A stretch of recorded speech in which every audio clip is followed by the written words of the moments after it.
Hello friends, good morning. मैं अशोक और आप सबका स्वागत है मेरे यूट्यूब चैनल गुरुकुल में। दोस्तों, आज की जो डिक्टेशन है वो 80 शब्द प्रति मिनट की होगी।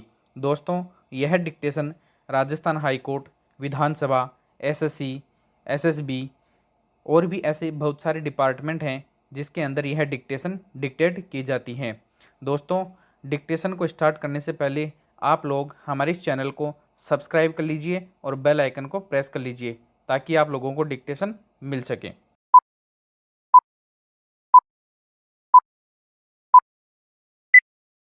माननीय उपसभापति जी, लाभ के पद के मौजूदा कानून में संशोधन करने वाले इस बिल पर अपने विचार प्रकट करने के लिए मुझे आपने जो मौका दिया है, उसके लिए मैं आपका शुक्रिया अदा करता हूँ। विराम। श्रीमन, जब यह विधेयक पहली बार सदन में माननीय गृह मंत्री जी द्वारा 2010 में प्रस्तुत किया गया था, तब भी मैंने उस विधेयक का विरोध किया था और आज जब यह संशोधित रूप में पुनः इस सदन में प्रस्तुत किया गया है, इस रूप में भी मैं अपने दल की ओर से इसका विरोध करता हूँ। विराम। महोदय, उस समय हमने इस सदन के माध्यम से सरकार को यह चेतावनी दी थी कि आज देश में समाज के शुभ चिंतकों और आम जनता में सरकारों के बारे में सोच अच्छी नहीं है। विराम। इस देश की जनता के मन में आज की सरकारों पर विश्वास नहीं रह गया है। विराम। सरकारों की विश्वसनीयता धीरे धीरे कम होती जा रही है। विराम। यदि हम इस विधेयक को पारित कर देंगे तो शायद इस सदन की जो भी विश्वसनीयता बची है, वह खत्म हो जाएगी। विराम। श्रीमन, मुझे ऐसा लगता है कि जो आशंका हमने इस सदन में उस विधेयक पर चर्चा के समय जताई थी, राष्ट्रपति जी के मन में भी वही आशंका होगी और वही विचार आया होगा, जिसके कारण सरकार को आज यह विधेयक संशोधनों के साथ पुनः इस सदन में लाना पड़ा। विराम। दोनों सदनों के द्वारा पारित किए हुए विधेयक को जब महामहिम राष्ट्रपति जी के पास भेजा गया तो उन्होंने उस विधेयक को संसद के सामने पुनः विचार के लिए वापस भेज दिया। विराम।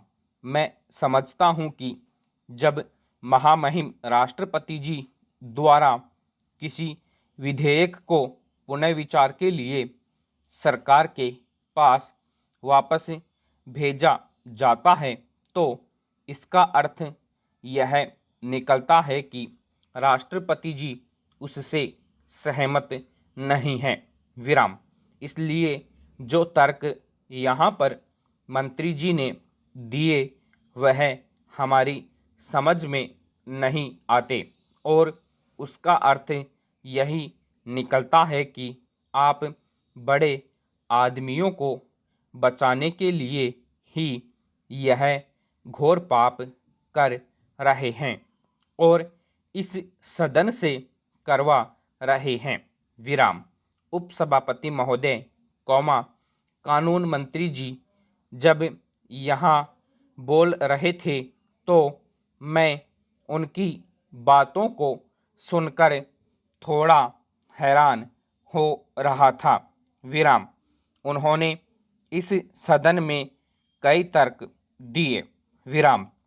हमारे मंत्री जी कानून के विद्वान हैं, कौमा, इसलिए मैं उनको जवाब या सफाई देने के लिए यहाँ खड़ा नहीं हुआ हूँ, लेकिन मुझे इस बात का आश्चर्य हुआ कि हमारे देश में संसदीय लोकतंत्र है, कौमा, हमारी जो निर्धारित संसदीय कार्य प्रणाली है, सारा देश उस संसदीय परंपरा का अनुसरण करता है।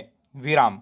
लेकिन हमारे मंत्री जी हमें यह संदेश दे रहे हैं कि हमें कर्नाटक और झारखंड का अनुकरण करना चाहिए। विराम। सर्वोच्च संसद का अनुकरण राज्यों की विधान सभाओं को करना चाहिए या संसद को राज्यों की विधान सभाओं का अनुकरण करना चाहिए। विराम।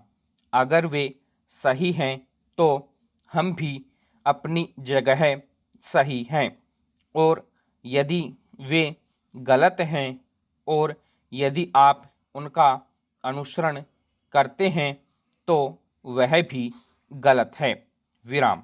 मैं आपके माध्यम से मंत्री जी से यह प्रार्थना करता हूं कि आज आपने जो इस सदन में कहा, आप सदन की कार्यवाही के उस वक्तव्य को पढ़ेंगे तो आप उसे पढ़कर स्वयं भी हंसेंगे।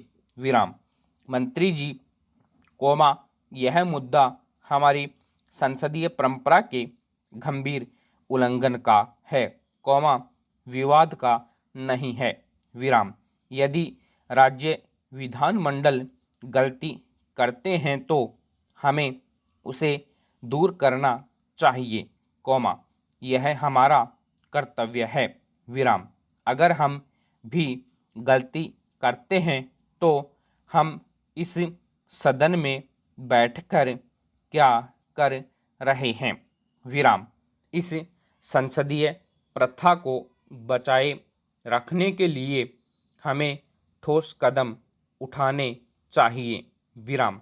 महोदय, कौमा, यहाँ कुछ सदस्यों ने संविधान के अनुच्छेद 102 और 103 का जिक्र किया है। विराम। संविधान ने हमें अधिकार दिया है। विराम। आप सदन को कोई नई बात नहीं बता रहे हैं। विराम। आपको उस कानून में संशोधन का पूरा अधिकार है, कौमा, लेकिन उसे संशोधित करने का आपका तरीका गलत है। विराम। जिन सदस्यों या संस्थाओं को हम अब उस विधेयक के दायरे से बाहर कर रहे हैं। विराम। दोस्तों, अगर आप लोगों को हमारा वीडियो पसंद आया है तो हमारे इस वीडियो को लाइक कीजिए और शेयर कीजिए। दोस्तों, आप लोग अगर इस चैनल पर नए हो तो हमारे इस चैनल को सब्सक्राइब कर लीजिए ताकि आगे आने वाली वीडियो का नोटिफिकेशन आप सब लोगों को मिल सके।